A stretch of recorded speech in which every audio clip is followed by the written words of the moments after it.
he whispered at dinner, and her whole body betrayed her. The chandelier light in the Grand Marcellus Hotel made everything look expensive enough to be untouchable, crystal reflections on polished silver, wine that smelled like black cherries and old money, laughter that sounded rehearsed. The annual Civic Harmony dinner was supposed to celebrate justice, community, and the people who kept the city running. But Aisha Khan knew what it really was a stage. A place where powerful men wore generosity like a tuxedo and called it character.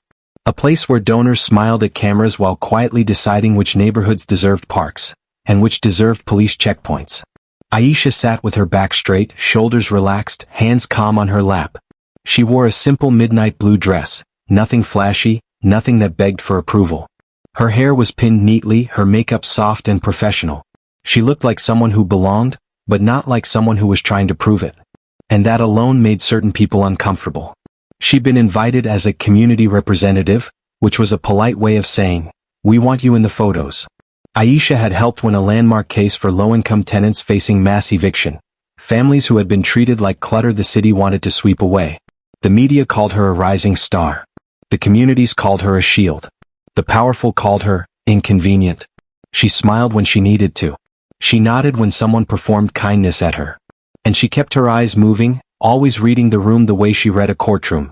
Who was nervous, who was arrogant, who was lying, and who didn't even bother. That was why she noticed him before he reached her table. Damien Vale. 38. Clean-cut suit, perfect hair, perfect teeth, the kind of man who could ruin a family's life with a phone call and still sleep like a baby. He was a celebrity attorney, always on TV, always talking about law and order, always implying that compassion was weakness. He represented developers, corporate boards, and people with enough money to treat consequences like a suggestion. Aisha had only seen him from a distance, on screens, in headlines, in court filings stacked thick with intimidation. But the air around him was familiar. It was the same air around every person who thought their confidence was proof of their value. He drifted through tables like he owned the room. Donors laughed a little too loudly at his jokes. Politicians leaned in a little too eagerly. Even the waitstaff moved with a subtle urgency around him, as if his mood could change their night. He stopped at Aisha's table without being invited. The woman beside Aisha, an older board member with pearls and a tight smile, immediately stood to greet him, fluttering like a flag trying to be noticed. "Mr. Vale. We were just discussing your last segment on Channel 9. Brilliant." Damien didn't look at her first. He looked at Aisha. His gaze scanned her the way a security guard scans a bag, searching for threat, deciding whether she was worth respect. His smile stayed polite, but it didn't reach his eyes. "Aisha Khan," he said as if tasting the name for flaws. She held his stare. "Damien Vale." "Oh," he chuckled, turning to the table like he was performing. "So you do know who I am." The Pearls woman laughed nervously. "Of course she does. Everyone does." Aisha kept her expression soft. "You're hard to miss." Damien's eyes narrowed slightly, amused by the fact she wasn't shrinking. He took the empty chair beside her without asking and sat down as if the night had been arranged for him. The table's conversation shifted immediately, less natural, more careful. Everyone suddenly spoke as if they were on a microphone. Aisha didn't adjust for him. She didn't perform.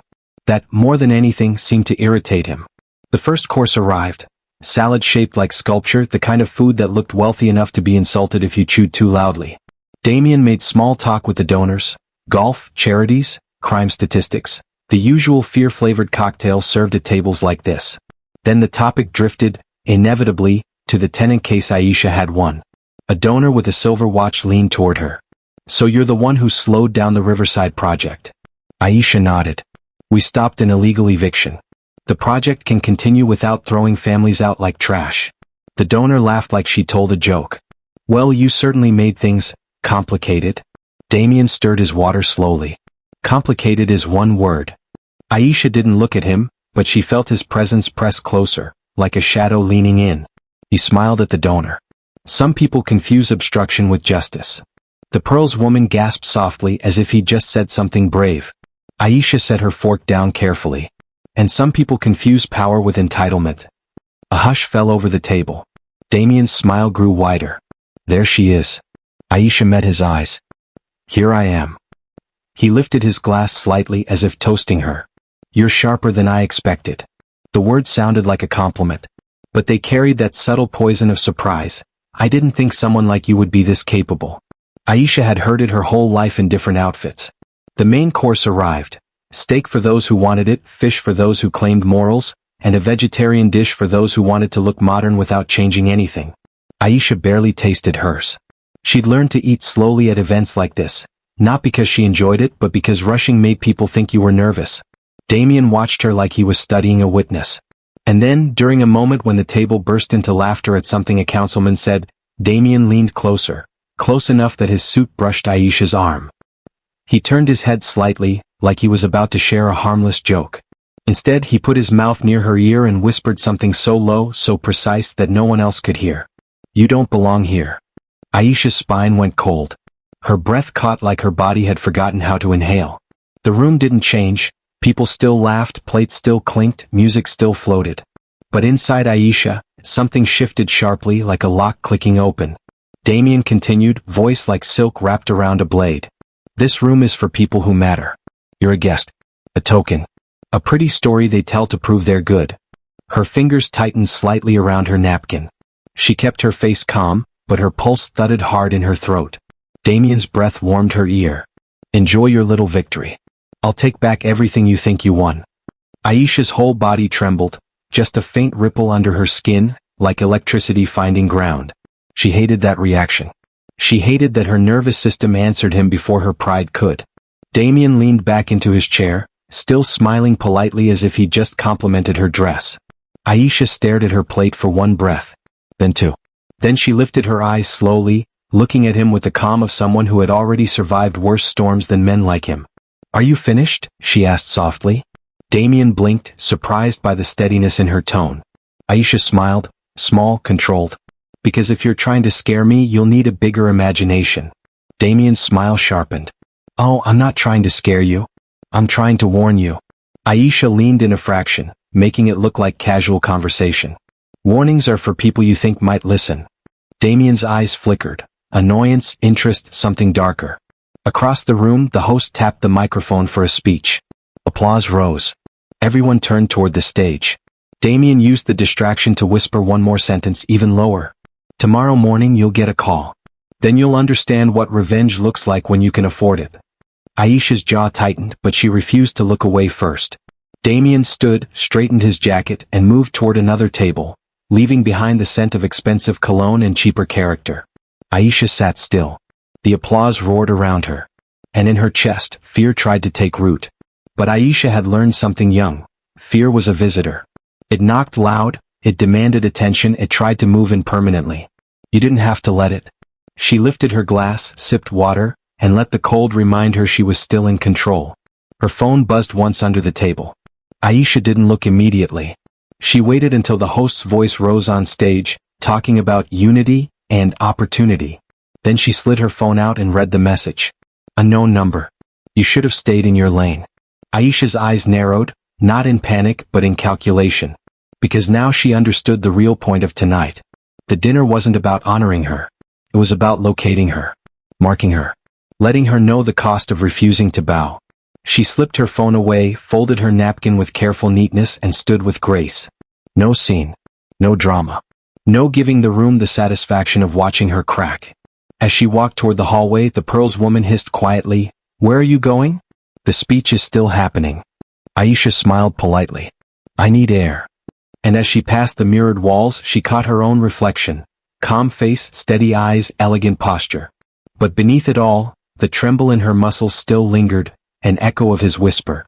Aisha kept walking anyway. Because trembling didn't mean she was weak. It meant she was alive. And if Damien Vale wanted revenge, he was about to learn what happened when you tried to crush someone who had already been forged by fire. The call came, and the city turned its back overnight. The next morning the call arrived at 8:03 a.m., precise as a threat. Aisha was already at her small office above a community legal clinic, coffee untouched, case files open, sunlight slicing through blinds like narrow bars.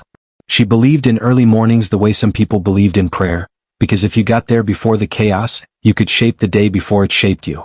Her phone rang. Unknown number. Aisha answered without hesitation. Aisha Khan. Pause.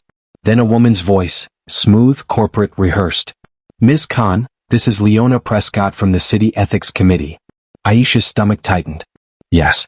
We've received a formal complaint regarding potential misconduct in your handling of the Riverside tenant matter. Aisha's pen stopped moving. Misconduct. The allegation is that you coerced tenants into signing affidavits and misrepresented facts in filings. Aisha's mouth went dry, but her voice stayed calm. That's false. We're obligated to investigate, Leona continued, voice carrying that careful tone people use when they want to sound fair while doing damage. Until the investigation concludes, we'll be requesting all related documentation. Additionally, your access to certain municipal records may be temporarily restricted. Aisha exhaled slowly. Who filed the complaint? I'm not authorized to disclose that at this stage. Aisha looked at the window. The city outside moved as usual, cars, people, sunlight. But inside the call the air felt colder. How long will this take? Aisha asked. Depends on cooperation. Weeks. Possibly months. Aisha's fingers curled into her palm. Damien's whisper returned like a ghost. Tomorrow morning you'll get a call. Aisha's voice stayed steady. I will cooperate fully. And I will also file my own request for disclosure. Leona's tone shifted slightly, less smooth now. Of course. You have that right. The call ended. Aisha didn't move for a full 5 seconds. Then her office phone rang. This time it was the clinic director, Mr. Hassan, breathing hard like he'd been running. Aisha, he said, voice anxious, did something happen? The city pulled our funding review meeting. They said they can't be associated with controversy. Aisha's throat tightened. There's a complaint. It's false. Aisha, Hassan lowered his voice. Sponsors are already calling. The board is panicking. They're asking if you should step back until this clears. The words landed like a slap. Step back. As if truth needed to move aside for comfort. As if her reputation was a stain the clinic couldn't risk. Aisha closed her eyes briefly. She heard the dinner laughter again. Felt Damien's breath. A token. A story. I'm not stepping back, Aisha said quietly. Hassan sighed. I'm with you. But the board. Tell the board, Aisha interrupted, voice firmer now, that if they make decisions based on rumors from powerful men, they're not a clinic. They're a decoration. Silence. Then Hassan's voice softened. Okay. Come downstairs. We'll meet. Aisha hung up and stood. Her hands were steady now, not because she wasn't angry but because anger had sharpened into focus. She walked out into the hallway and down the stairs, passing clients waiting for help. Mothers holding paperwork, elderly men with eviction notices, a young couple whispering fears like prayers. These people weren't a dinner speech. They were real. And Damien Vale's revenge wasn't just aimed at Aisha. It was aimed at anyone who thought the powerless deserved protection. In the meeting room, Hassan sat with 3 board members. Their faces were tight with worry like people calculating survival. One board member, an expensive suit, smooth hair, the kind of community leader, who always sat closest to cameras, spoke first. Aisha, we respect your work, he said quickly. But optics matter. Aisha stared at him. Optics? The city investigates allegations even if they're false, he continued. We can't risk losing funding. Maybe you take a leave. Quietly. Just until this blows over. Aisha felt a deep, slow heat rise in her chest. So your plan is to sacrifice me so the clinic looks clean. The man flinched. That's not. It is, Aisha said, voice calm but cutting. And you know it. Another board member, a woman with kind eyes but trembling hands, whispered, We're scared, Aisha. We serve hundreds of families. If we lose funding. Aisha softened slightly, turning to her. I understand fear. I do. But fear is not leadership. Hassan leaned forward. We need a strategy. Not panic. Aisha nodded. Then here's the strategy. We fight with facts. We demand transparency. We expose who benefits from silencing tenant advocates. The expensive suit board member frowned. That sounds confrontational. Aisha smiled without warmth. Yes, justice usually is. As if summoned by the word confrontational, the door opened and a staff member stepped in, pale. Aisha, she whispered, Channel 9 is here. Aisha's stomach dropped. Here? They're downstairs. They said they got a tip that you're under investigation. The room went still. The expensive suit board member looked at Aisha like she was already guilty. This is exactly what I mean. Aisha's eyes hardened. No. This is exactly what he means. Hassan blinked. Aisha didn't answer. She walked out. Downstairs, a reporter stood with a camera crew, smiling like a predator pretending to be friendly. "Miss Khan," the reporter called. "We'd love to ask you a few questions about the ethics complaint filed against you." Clients turned their heads. Fear flickered through the waiting room like a draft. Aisha's chest tightened, not for herself but for what this would do to them. People already treated poor tenants like liars. Now their advocate was being painted as corrupt. Aisha stepped forward, voice clear. "I'm happy to speak," she said, "but not in a way that intimidates my clients. Turn that camera off and I'll give you a statement." The reporter's smile stiffened. "We're here for transparency." Aisha looked directly into the lens. "Then be transparent. Tell your viewers who tipped you off. Tell them who filed the complaint." The reporter blinked, caught off guard. "We're not obligated." "Exactly," Aisha said. "You're not here for transparency. You're here for a headline." The reporter tried again. "Are you denying the allegations?" Aisha lifted her chin. "Completely. And I'm requesting an immediate disclosure of the complainant. If the city believes in ethics, they should start by investigating how this complaint became a media leak within hours." The reporter's eyes darted. This wasn't the easy prey they wanted. Aisha continued, voice steady. "I represent families who have been threatened, bullied, and displaced by powerful interests. It doesn't surprise me that when they win, someone tries to punish the person who helped them." The waiting room fell quiet. Clients listened. Staff watched. And somewhere in that silence, Aisha felt the shift. Fear turning into something else. Respect. Solidarity. The reporter tried to twist it. "Are you implying corruption?" Aisha smiled slightly. "I'm implying motive. And motive has names." The reporter's phone buzzed. He glanced down, then back up, face tightening. "Thank you, Miss Khan," he said quickly, already retreating. "We'll be in touch." They left fast, as if someone had told them to stop. Aisha stared after them, heart pounding.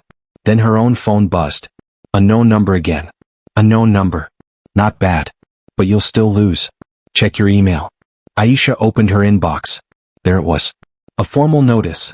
Her landlord was terminating her office lease effective immediately due to policy violations. Another email. A speaking engagement at a university had been cancelled, to avoid controversy. Another. A donor withdrawing support from a tenant fund, citing concerns about professionalism. Damien wasn't just attacking her case. He was erasing her platform. Aisha's hands finally shook, just slightly, as the weight of it hit her. He had reach. He had influence. He had a system that moved faster than truth. And for the first time, Aisha understood something terrifying. This wasn't revenge meant to win. This was revenge meant to teach a lesson. So the next person who looked like Aisha, who came from where she came from, would think twice before daring to stand in rooms like the Grand Marcellus. Aisha exhaled slowly. Then she looked at the waiting room full of people who needed her. And she made a decision. If Damien Vale wanted a war, he was going to get one. But not the kind he expected. Because Aisha wasn't just a community representative. She had been underestimated her entire life. And she had learned how to turn underestimation into a weapon. He tightened the noose, not knowing she was holding the rope. That week, the city moved like a machine with one goal: isolate Aisha. Doors that had once opened with polite ease now stayed shut. Invitations vanished. Calls went unanswered. People who had smiled at her at the dinner suddenly remembered they were busy whenever she walked into a room. Even some colleagues, people who had sworn oaths about justice, began to treat her like contamination. "Aisha, I can't be seen with you right now," one attorney whispered in a courthouse hallway, eyes darting like a guilty person. "It's not personal." "It never is," Aisha replied. But it was personal. Damien made sure of that. He did it the way powerful people always did, not with one obvious punch but with 100 tiny cuts, each one plausible, each one deniable, each one designed to drain you until you collapsed quietly. And then, just as Aisha expected, Damien invited her to dinner. Not a public gala this time. A private restaurant overlooking the river, the kind of place where water looked like art instead of survival. Aisha stared at the invitation email, reading it twice. From Damien Vale. Subject, conversation. "Miss Khan, there's no need for things to get uglier. Dinner. Tonight. 8 p.m. I'll reserve a table. Come alone." Aisha laughed once, short, humorless. He wanted a conversation, now that his attack had landed. He wanted to watch her squirm. He wanted to offer mercy like a leash. Aisha didn't delete the email. She forwarded it. Not to a friend. Not to the clinic. to a separate address she rarely used, one that didn't carry her name, one that didn't exist in public records. Then she replied, 8 o'clock, I'll be there. That night, she arrived at 7:55, dressed simply, hair pinned back, expression unreadable. The maitre d' led her to a table by the window. Candles flickered. The river outside looked calm, lying about how much trash it carried.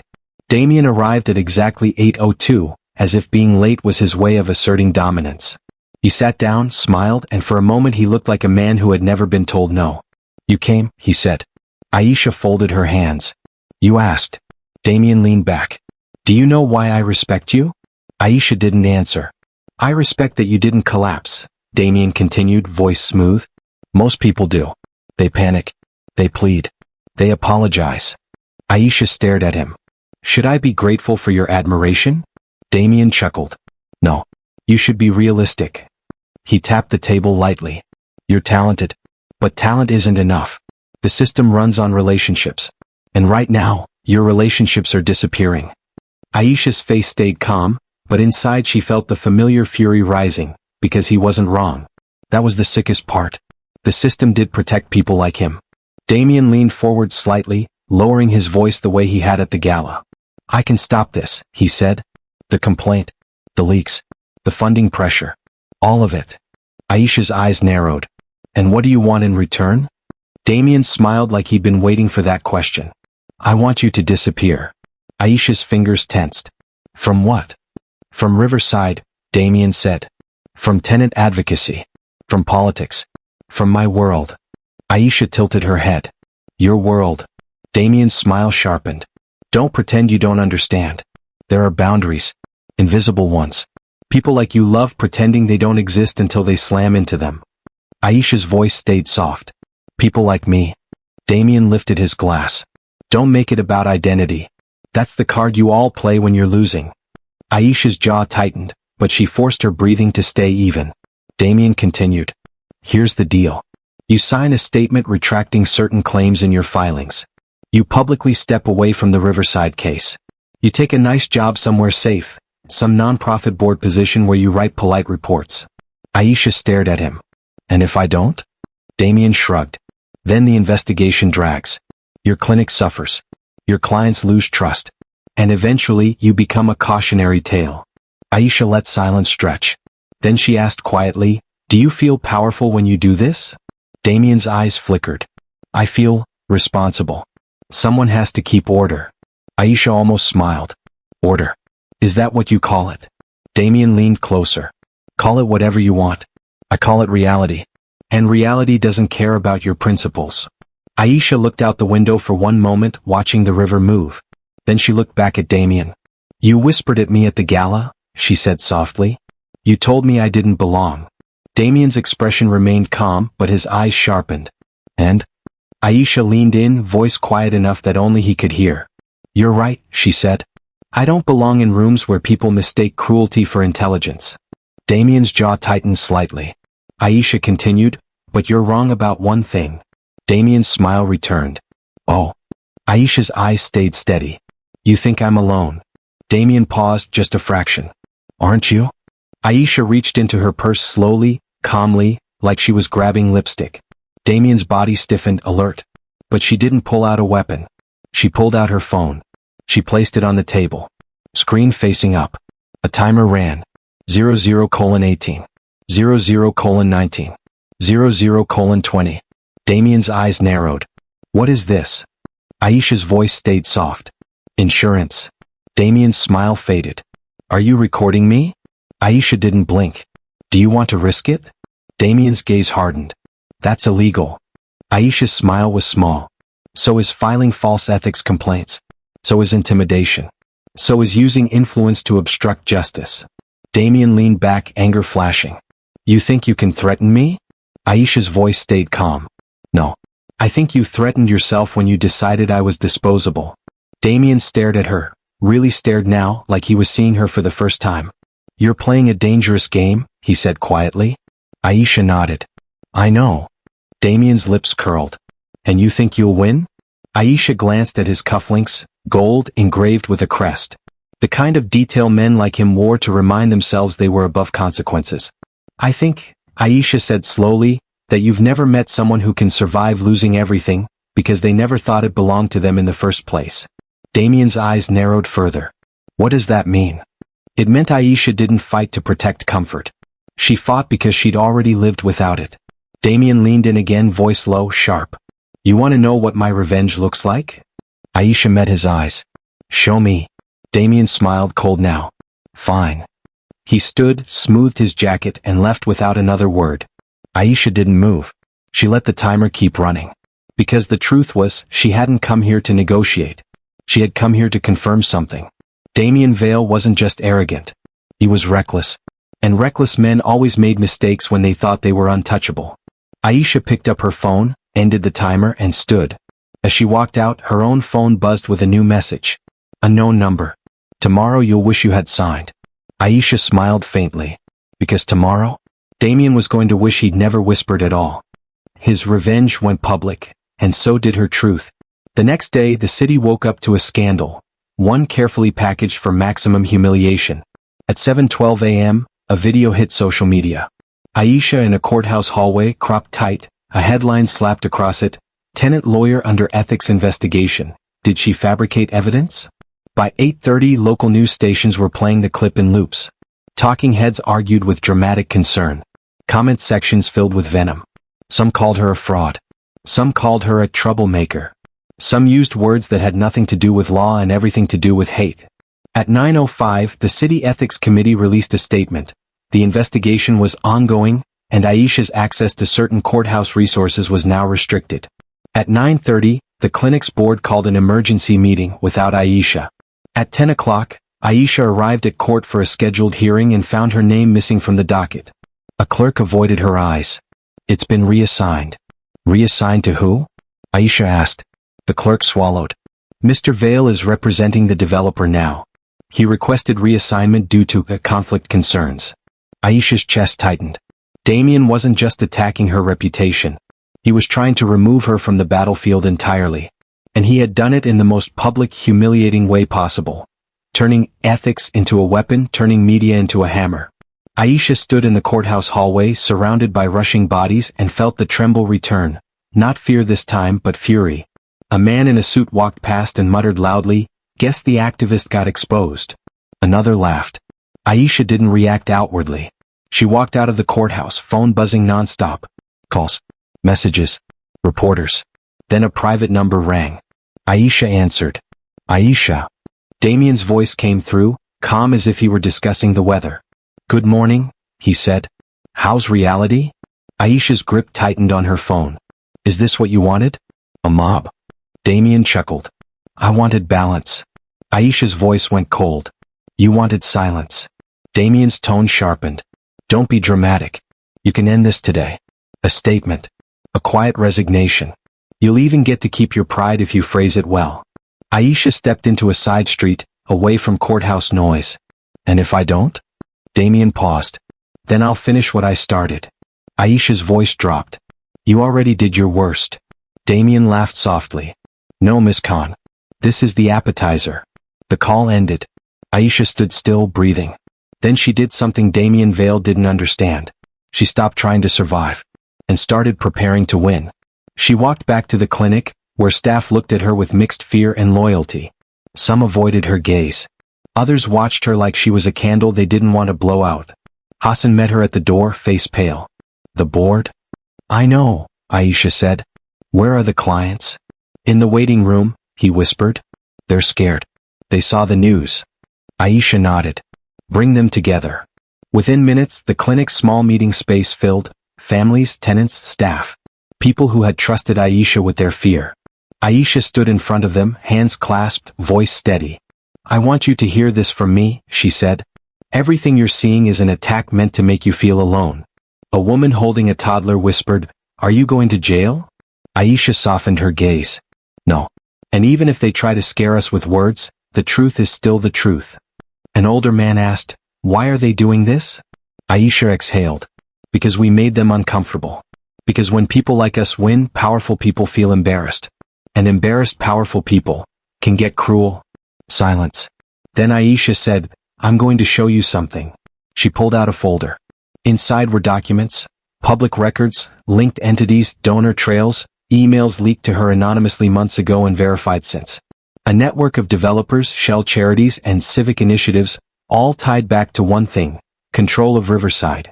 And at the center of it, Damien Vale. Aisha looked around the room. They want to remove me because I found what they didn't want found. Hassan stared. Aisha, how long have you had this? Aisha's voice was calm. Long enough to confirm it. Long enough to be careful. A staff member whispered, why didn't you use it sooner? Aisha's eyes hardened. Because you don't throw a match until you've built the firebreak. Otherwise you burn alone. She looked at the clients. I didn't want you to suffer from retaliation. I wanted to be sure we could protect you. A mother whispered, tears in her eyes. Can you? Aisha nodded. Yes. She turned to Hassan. Call a press conference. Not here. Somewhere public. Somewhere they can't silence. Hassan swallowed. Aisha, the board. Aisha's voice sharpened. Let them be scared. I'm not asking permission to defend the truth.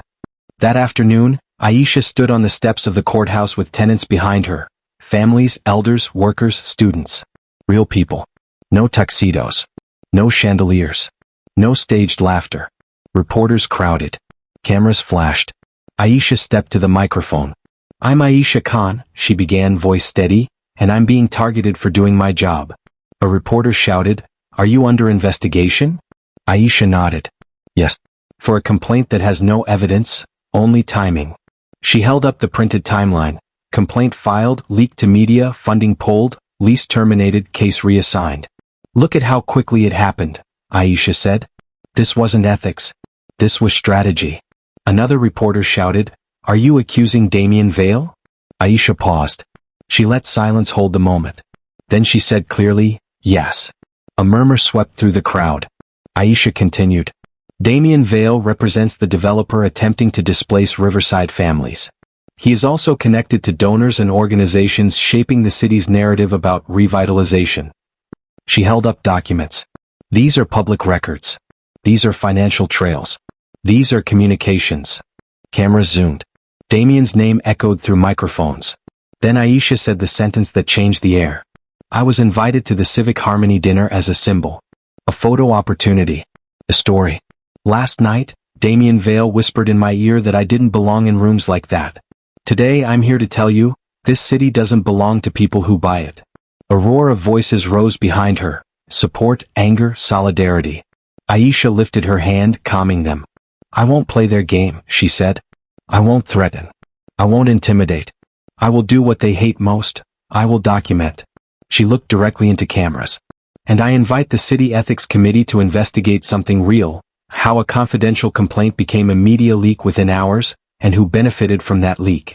Reporters fired questions like bullets. Aisha answered with calm precision. And as she spoke, something happened that Damien Vale never anticipated. The narrative didn't collapse her. It exposed him. Within hours, journalists began digging. Community members shared old stories. Damien pressuring tenants, threatening whistleblowers, bragging about ending careers. Former interns hinted at NDAs. A developer's charity donations looked more like influence purchases. By evening, Damien appeared on TV, smiling, denying, calling Aisha unstable and attention-seeking. But his smile looked different now. It looked like strain. Because for the first time, the spotlight wasn't his stage. It was his interrogation. And Aisha? Aisha wasn't trembling anymore. She was steady. Because this was what she had always been built for. Standing in front of power and saying, no. The final whisper wasn't his. It was her justice. Damien Vale tried to crush Aisha in private. Now he had to fight her in public. And public is where bullies panic. Because witnesses don't obey intimidation the way victims do. The next week was chaos. News stations ran investigations. Community advocates organized rallies. Riverside tenants showed up to city meetings in numbers too large to ignore. And quietly, behind closed doors, powerful people began doing what they always did when exposure threatened them. They started distancing. Donors who had laughed at Damien's jokes stopped returning his calls. Politicians who had posed beside him at dinners suddenly remembered they valued transparency. The same system that had protected him began to consider whether he was worth the cost. Damien responded the only way he knew: escalation. Aisha received an official notice. She was suspended from practice pending investigation. The clinic received a warning of compliance review. A tenant organizer was arrested for blocking traffic during a peaceful rally. The pressure wasn't subtle anymore. Damien wasn't trying to win a case. He was trying to break a movement. But Aisha had planned for this. Because while Damien thought he was dealing with one woman, he was actually dealing with a network. The quiet email address Aisha had forwarded his dinner invite to wasn't a friend. It wasn't a journalist. It belonged to someone who had been watching Damien Vale long before Aisha entered his orbit. Aisha met that person in a small office downtown, no signage, no glamour. A plain room with a plain table and plain chairs, the kind of place where real decisions happen without applause. An older woman sat across from her, calm eyes, crisp posture. "Ms. Khan," she said, "I'm Director Elena Morales." Aisha nodded. "Thank you for meeting me." Elena slid a folder forward. "You've been building a case without realizing you were building the missing piece of ours." Aisha's chest tightened. "You've been investigating him." Elena nodded. "We've had complaints for years. Intimidation, influence trading, obstruction. But people fear him. Witnesses disappear. Stories get buried." Aisha stared at the folder. "So what changed?" Elena's expression didn't soften. "He got sloppy. He targeted you publicly. He assumed you wouldn't fight back. And when you spoke on those courthouse steps, people finally felt safe enough to come forward." Aisha exhaled slowly. "So, what happens now?" Elena tapped the folder. "Now we do this correctly. Not with rumors. Not with rage. With evidence." Aisha's throat tightened. "I recorded him." Elena's eyes stayed steady. "Did you?" Aisha didn't answer directly. She slid her phone across the table. Elena didn't touch it yet.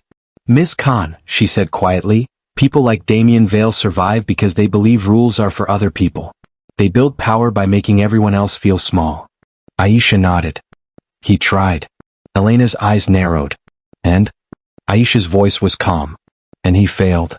Within 48 hours, the city announced a formal independent review, not of Aisha but of the ethics committee itself. Leaks had been traced. Officials suspended.